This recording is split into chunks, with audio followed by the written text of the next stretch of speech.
And there are essentially two keys to developing sabr. It's all well and good understanding sabr at these difficult times, but how do we develop a concept of sabr in our hearts?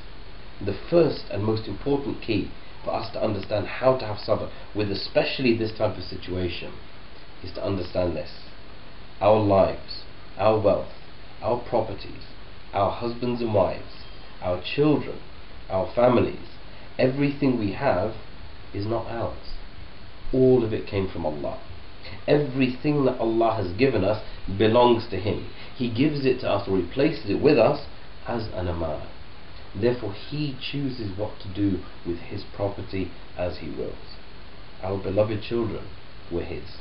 He placed them with us as an amana.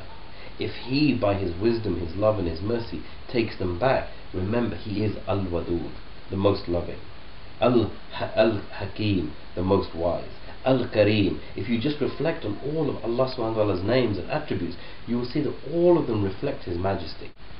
So if only we were to recognize how much Allah loves all of us, all of His creation. So our children that we have lost are more beloved to Allah than they are to us.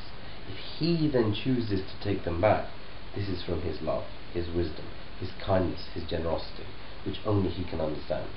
Our job is to try and cope, and it really is hard to cope, which is why understanding that everything we have is from Allah is the first key to trying to cope. The second key to trying to cope with such a difficult situation is to recognize that we as human beings are on a journey.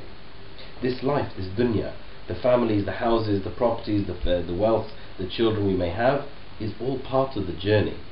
The destination is inshallah al-Jannah. It's the Akhirah. The destination is what's important, not the journey itself. The journey is always going to have difficulties. If we were travelling on a journey on the motorway, we would be less interested in what happened on the motorway and more interested in what's going to happen at our destination.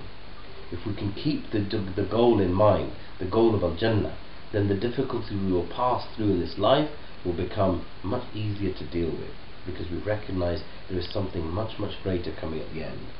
An interesting hadith of the Prophet ﷺ found in Al-Bukhari. The Prophet ﷺ said that when Allah really wants to do good to someone, He gives them afflictions. He afflicts them. Means He tests them. He gives them fitna. He gives them tribulations. He gives them difficulties to deal with when He really, really loves someone. Why? Because this is what separates us.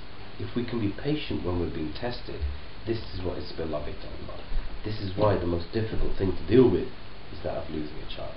If at this time we can be patient, we can develop patience within ourselves, then inshallah Jannah awaits for us.